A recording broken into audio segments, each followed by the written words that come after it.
Na escuridão de uma Siena medieval, onde as sombras sussurram segredos, uma alma foi escolhida. Mas a que custo? Prepare-se para mergulhar na noite mais profunda da fé. Eu sou Catarina de Sena, uma voz arrancada das trevas por um chamado divino. Aos 6 anos, vi Jesus em glória, mas também senti o peso de um destino sombrio. O que escondem minhas visões? Por que o céu e o inferno lutaram por minha alma? Sangue, êxtase, profecias, segredos que abalaram a igreja e desafiaram a morte. Esta é a jornada de uma santa que caminhou entre luz e sombra. Você ousaria seguir seus passos? Fique comigo, pois a noite da alma está apenas começando.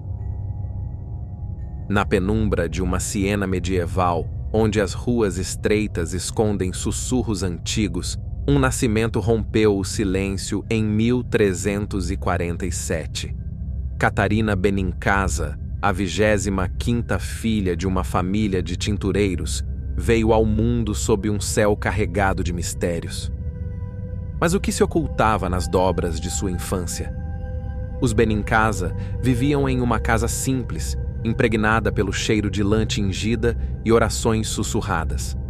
Lapa, a mãe, contava que Catarina nasceu com um sinal estranho.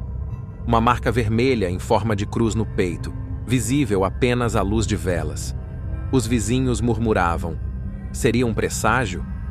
Aos 6 anos, ela já evitava brincadeiras, preferindo os cantos escuros da casa, onde dizia ouvir vozes que ninguém mais ouvia. Era uma criança pequena, de olhos penetrantes, que passava horas olhando para o horizonte, como se visse além do visível.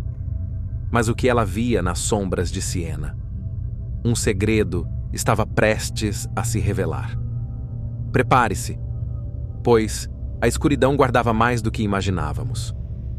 Aos 6 anos, enquanto caminhava com seu irmão Stefano pelas colinas de Siena, Catarina parou subitamente. O ar ficou pesado, e uma luz dourada rasgou o céu nublado.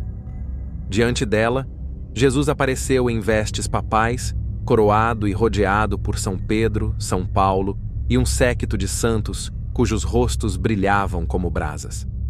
Ela caiu de joelhos, o coração disparado, enquanto uma voz ecoava: Tu és minha escolhida. Curiosamente, Stefano não viu nada, apenas uma criança em transe. Mas Catarina descreveu detalhes impossíveis. O manto de Jesus bordado com fios de ouro que pareciam vivos e um anel invisível que sentiu em seu dedo. Um símbolo de seu casamento místico com Cristo. Anos depois, confessou a Raimundo de Capua que essa visão a marcou com um cheiro celestial, como incenso, que a seguia por dias. Seria um sinal divino ou uma ilusão de uma mente infantil? Aos 7 anos, ela tomou uma decisão radical. Em segredo, consagrou sua virgindade a Jesus, prometendo nunca se casar. Escondeu-se no quarto, usando um véu improvisado, e jurou fidelidade diante de um crucifixo rachado que encontrara no sótão. Um objeto que, dizem, sangrava gotas vermelhas em noites de lua cheia. Sua mãe, Lapa, planejava um casamento com um rico mercador, mas Catarina resistiu, cortando os cabelos com uma tesoura enferrujada, um ato que a família viu como loucura. O que a levou a desafiar o destino traçado para ela. Numa noite sem lua, aos 7 anos, Catarina caiu em êxtase em seu quarto. Uma luz prateada inundou o espaço e Maria, a Mãe de Deus, apareceu, colocando um anel invisível em seu dedo, o mesmo que ela sentiu na visão anterior. Jesus, ao lado, sorriu, selando o pacto. Seus olhos se encheram de lágrimas e ela gritou: Sou tua para sempre. O som ecoou pela casa, acordando todos, mas só ela viu a cena. Raimundo de Capua relata que, após esse momento, Catarina passou dias em silêncio, com marcas vermelhas nos pulsos, como se amarrada por cordas invisíveis. Era um sinal de posse divina ou um tormento secreto? A família, assustada, tentou exorcizá-la, mas ela apenas sorria, murmurando orações. O que mais se escondia nessa união mística? Aos 15 anos, Catarina convenceu os pais a deixá-la entrar na Ordem Terceira Dominicana, vivendo como reclusa em uma cela apertada. Passava dias sem comer, sustentada por visões, e escrevia mensagens em pedaços de pergaminho que desapareciam misteriosamente. Sua fama crescia, mas também os rumores. Alguns a chamavam de santa, outros de feiticeira. Mas o que aconteceu quando ela saiu da reclusão? Um segredo sombrio a esperava nas ruas de Siena. Permaneça comigo, pois a noite da alma está apenas começando. A escuridão de Siena se aprofundou em 1367, quando Catarina, agora aos 20 anos, emergiu de sua reclusão para enfrentar tentações que nenhum mortal ousaria nomear. Mas o que se escondia nas profundezas de sua alma? Dentro da casa dos Benincasa, o ar estava carregado de lã tingida e segredos. Catarina servia como doméstica, imaginando seus irmãos como apóstolos e sua mãe, Lapa, como Virgem Maria. Mas à noite, sombras dançavam nas paredes, e ela jurava ouvir risos distorcidos, vozes que a desafiavam a abandonar sua fé. Uma curiosidade sombria. Dizem que uma figura encapuzada aparecia em seus sonhos, oferecendo riquezas em troca de seu juramento a Cristo. Era o demônio ou uma ilusão de sua mente exausta? A jovem, de hábito simples e olhar penetrante, começou a carregar um cilício de ferro sob as vestes, deixando marcas vermelhas em sua pele. O que a levava a esse tormento voluntário? Prepare-se para desvendar os mistérios que a moldaram. Em 1368, a peste negra varreu Siena, transformando as ruas em túmulos a céu aberto. Catarina, aos 21 anos, saiu de sua cela para cuidar dos moribundos, lavando corpos apodrecidos com mãos trêmulas. Uma curiosidade intrigante. Ela afirmava que, ao tocar os enfermos, sentia um calor sobrenatural, como se mãos invisíveis a guiassem. Convertia pagãos com palavras que não aprendera, deixando-os perplexos. Onde ela encontrava tal sabedoria? Sua irmã Bonaventura, pressionada pela vaidade, tentou arrastá-la para bailes e vestidos elegantes, mas Catarina resistiu. Em segredo, ela jogava água benta nas roupas, sussurrando encantos contra tentações. Uma noite, Bonaventura acordou gritando, alegando ter visto uma figura sombria rindo ao pé de sua cama. Seria vingança divina ou um aviso? Catarina apenas sorriu, orando em silêncio. Durante a peste, ela passou dias sem comer, sustentada apenas pela Eucaristia, que dizia brilhar como fogo em sua boca. Testemunhas relataram que, ao dar a comunhão a um moribundo, o pão se transformou em luz diante de seus olhos. Um milagre ou uma alucinação nascida da fome? Sua saúde fraquejava, mas sua determinação crescia, como se uma força oculta a sustentasse. O que mais ela enfrentou nas sombras da doença?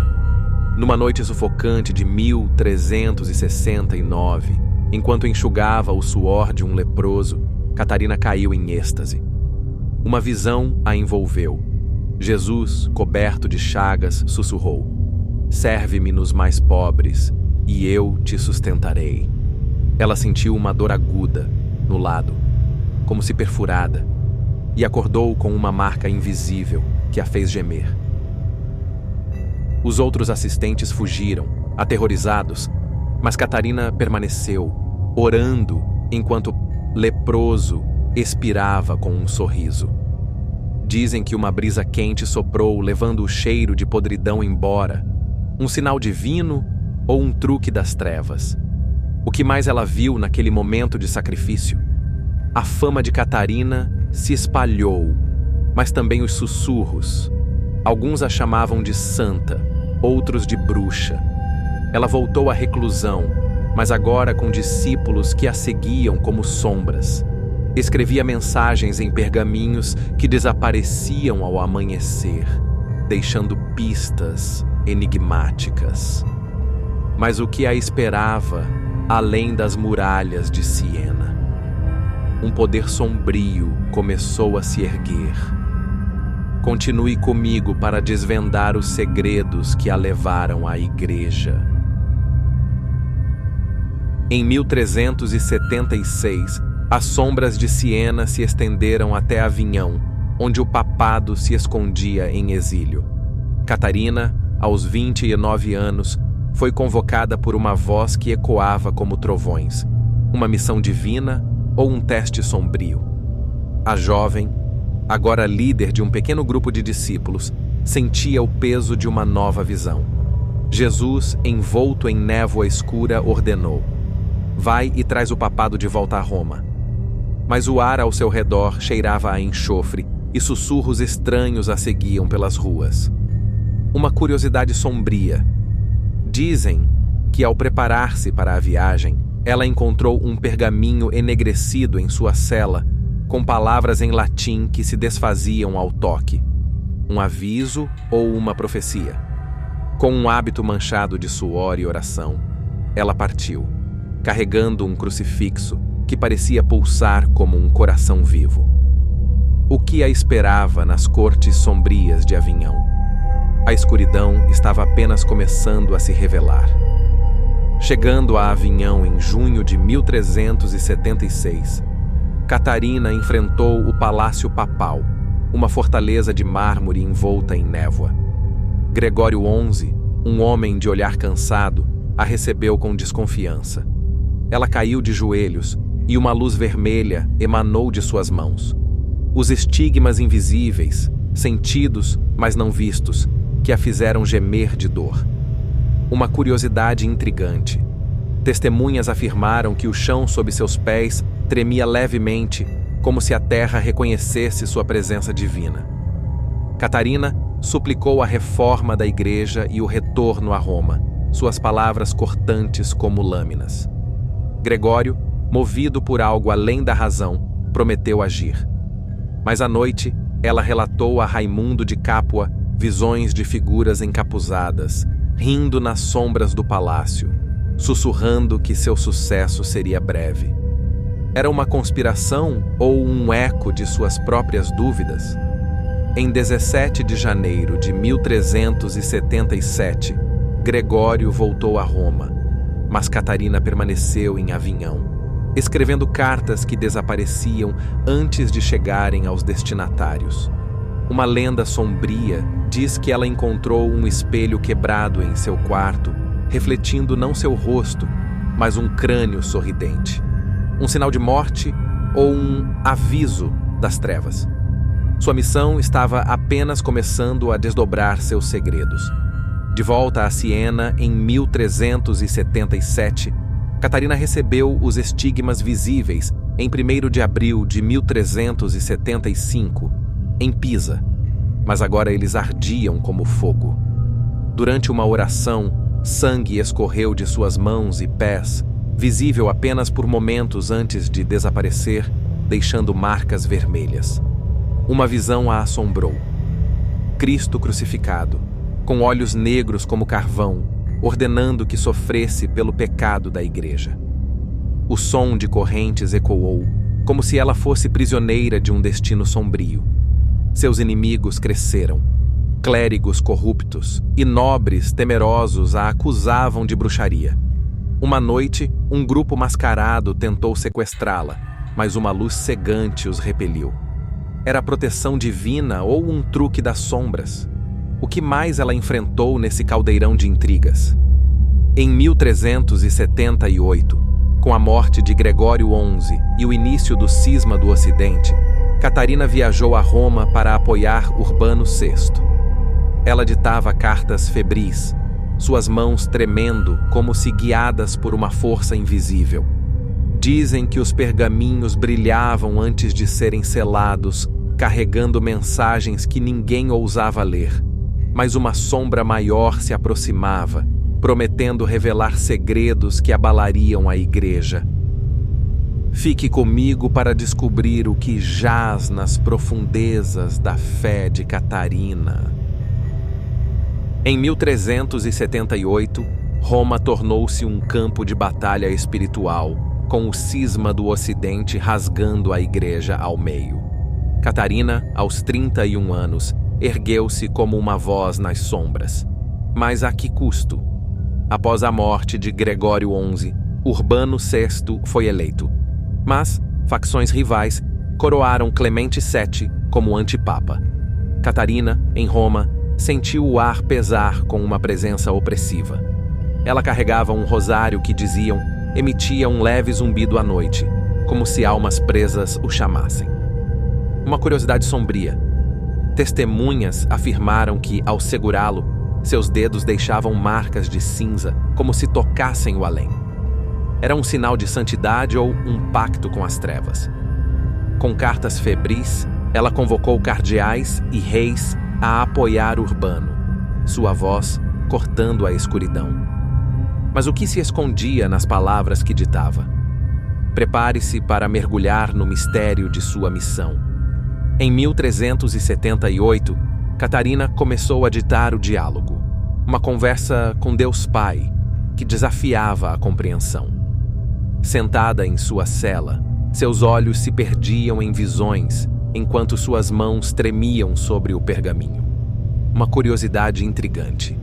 Ela descrevia o Pai como uma figura de luz negra, com olhos que queimavam como brasas, ordenando que ela conhecesse a si mesma para conhecê-lo.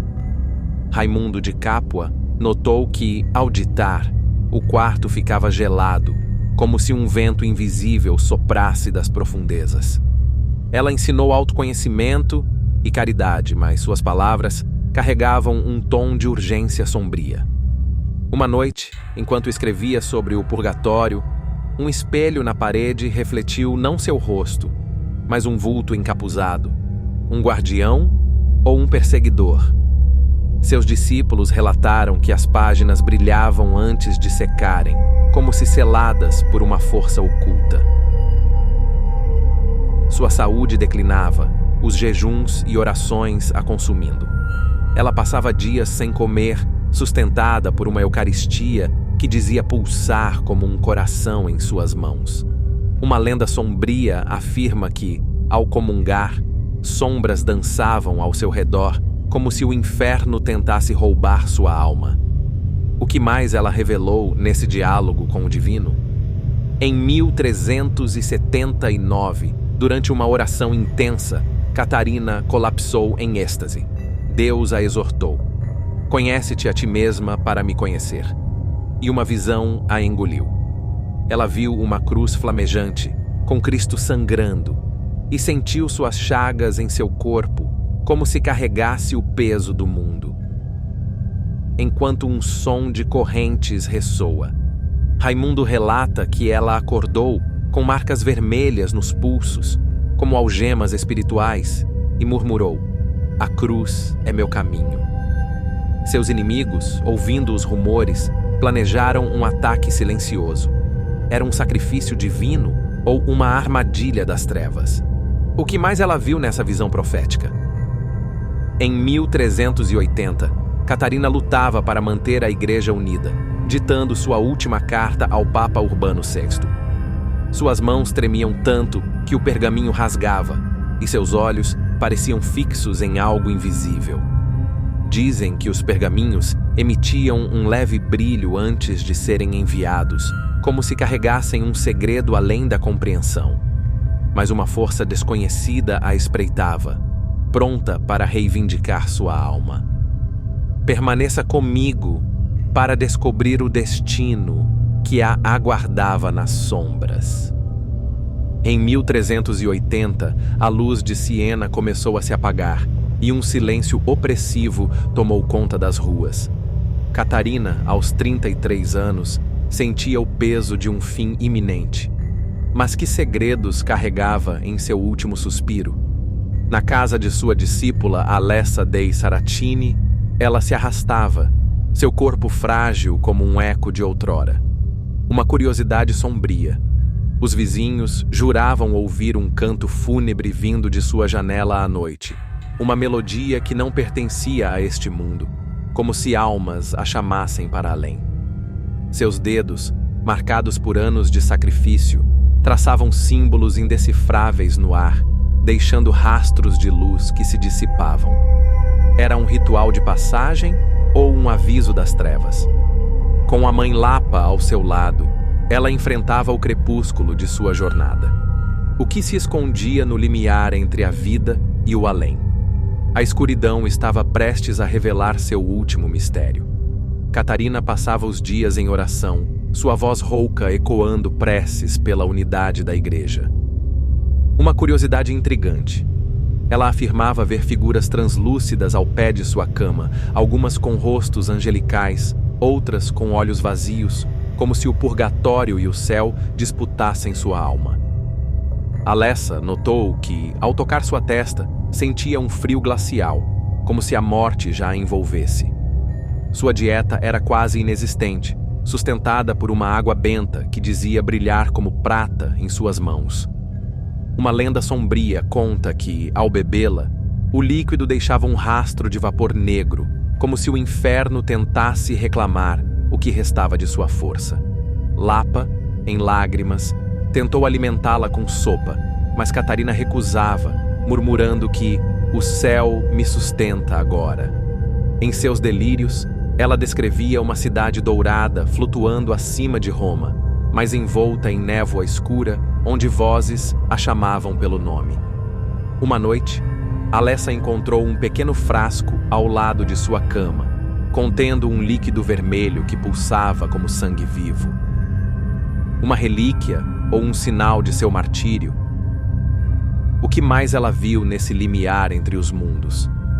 Em 29 de abril de 1380, Catarina sucumbiu a um derrame, mas não antes de um último êxtase. Uma luz prateada inundou o quarto e ela viu Jesus estendendo a mão, dizendo: "Vem, minha coroa." Seu corpo se ergueu ligeiramente da cama, os olhos fixos em algo invisível, enquanto um som de harpas misturado a gemidos ecoava. Lapa e Alessa testemunharam o momento, mas juraram que o ar ficou pesado, como se uma presença sombria tentasse puxá-la de volta. O sangue que escorrera de sua boca dias antes coagulou em uma forma que lembrava uma cruz. Um milagre ou um selo das trevas? O que mais aconteceu nesse transe final? Após sua morte, o corpo de Catarina foi levado à igreja de Santa Maria, sopra Minerva, mas sua cabeça foi separada e enviada a Siena. Uma curiosidade enigmática. O crânio preservado exibia um brilho esverdeado à luz da lua, como se guardasse um segredo eterno. Seus seguidores coletaram o sangue coagulado como relíquia, afirmando que ele se movia em noites de tempestade. Mas uma força oculta parece vigiar seu legado, pronta para revelar verdades que abalarão o tempo. Junte-se a mim para explorar o que vem após o véu. Após a partida de Catarina em 1380, um silêncio sepulcral envolveu Siena, mas algo inquieto parecia pulsar nas sombras de sua memória. O que despertou nas relíquias que ela deixou para trás? Seu corpo, sepultado em Santa Maria sopra Minerva, tornou-se um santuário, mas os rumores cresciam. Uma curiosidade sombria. Os guardiões da igreja juravam que, em noites sem lua, o túmulo exalava um odor de incenso misturado a enxofre, como se o além respirasse através dele. O crânio, enviado a Siena, era guardado em uma capela onde os fiéis relatavam visões de uma figura encapuzada observando do canto, um guardião celestial ou uma sentinela das trevas. As relíquias começaram a atrair peregrinos, mas também segredos que desafiavam a luz. Prepare-se para desvendar o mistério que se ergueu da morte de Catarina. O crânio de Catarina, exposto na Basílica de São Domingos, tornou-se objeto de veneração. Uma curiosidade intrigante.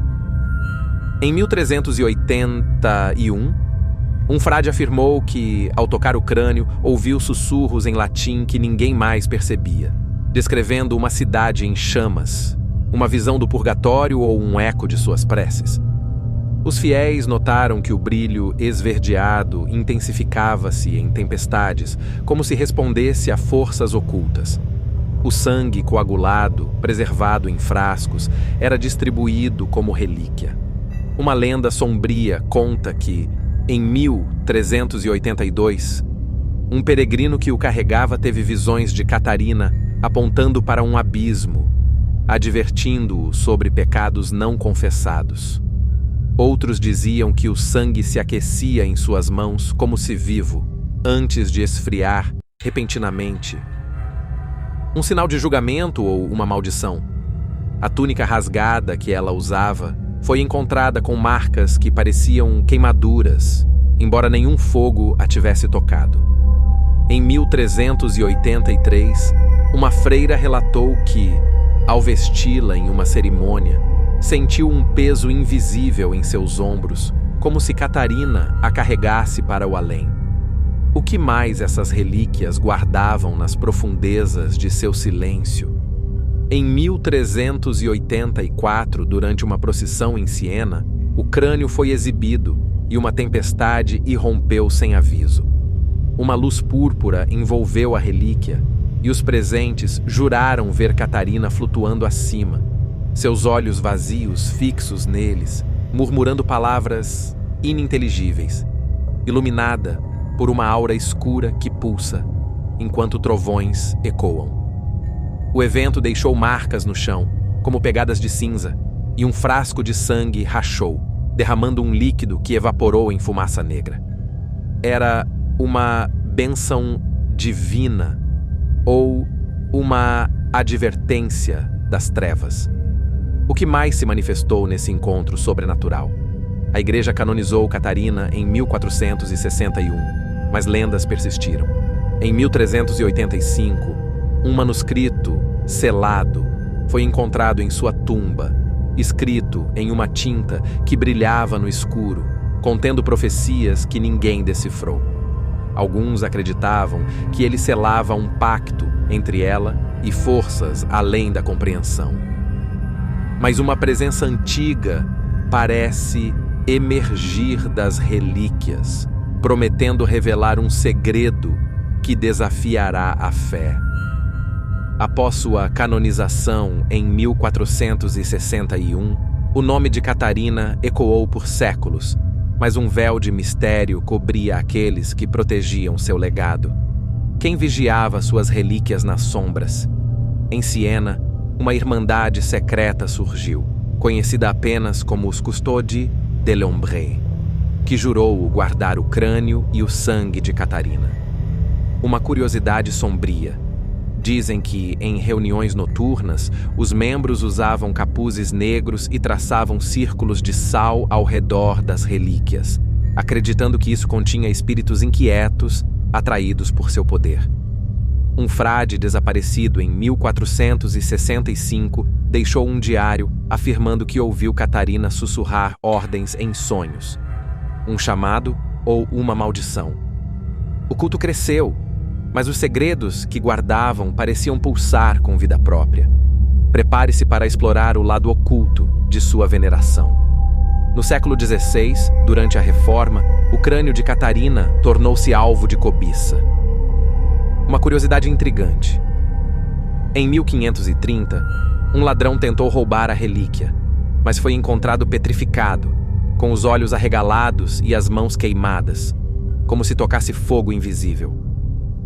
Os Custodi afirmaram que Catarina o amaldiçoou, e uma marca circular apareceu no chão da basílica, brilhando em noites de lua cheia. Um selo de proteção ou uma advertência. O sangue coagulado, guardado em frascos selados, começou a exibir comportamentos estranhos. Em 1570, durante uma peste, um frasco rachou sozinho, liberando um vapor que curou os doentes próximos, mas deixou outros com visões de cavernas escuras e vozes roucas. Uma lenda sombria sugere que o vapor era a essência de Catarina, filtrando os puros dos condenados.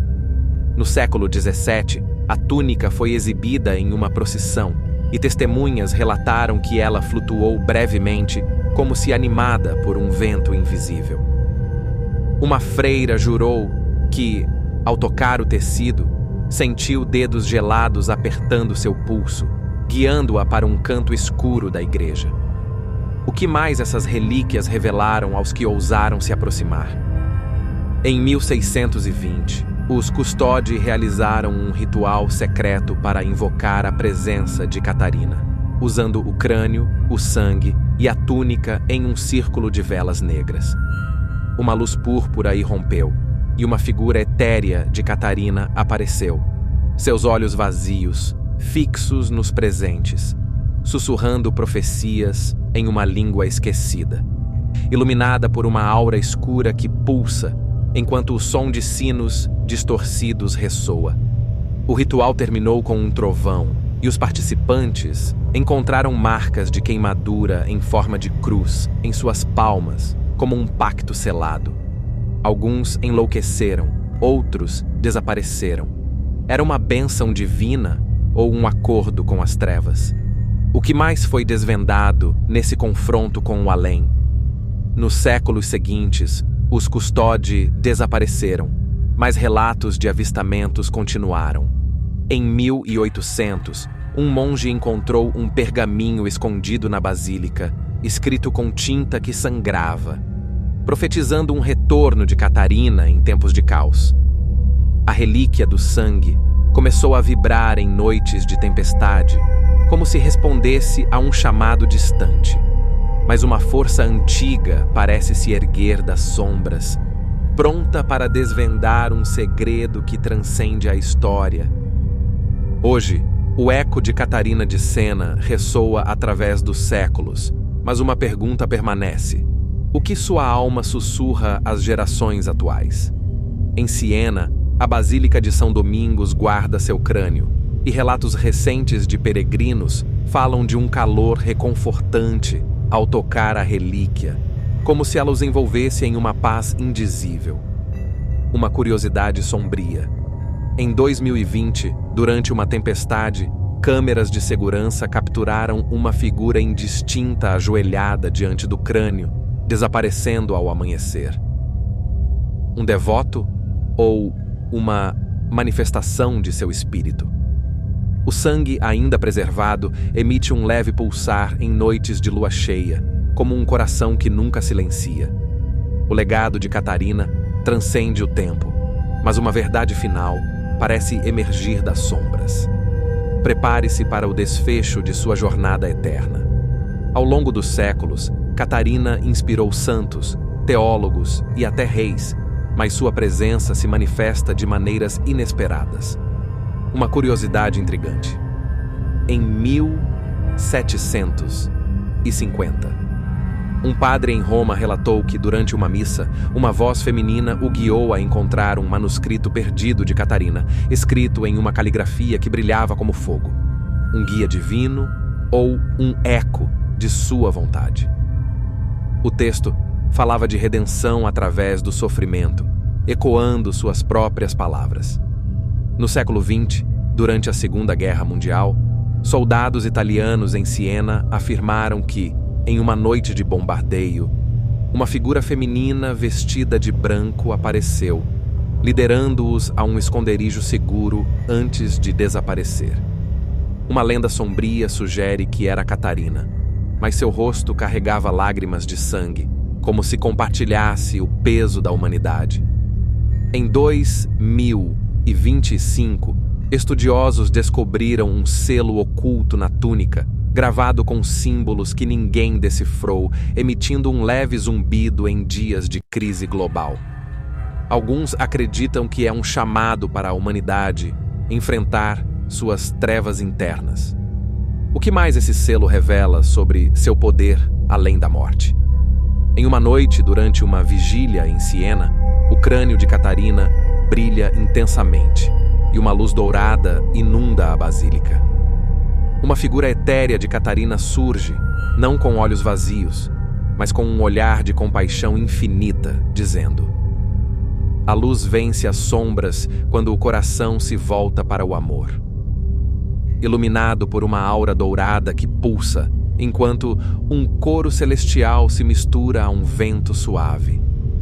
Os presentes sentem um calor que dissipa o medo, e o selo na túnica emite um último zumbido antes de se desfazer em pó dourado. O sangue para de pulsar, como se sua missão estivesse completa. Era o fim de um mistério ou o início de uma nova esperança? O que mais essa luz nos ensina?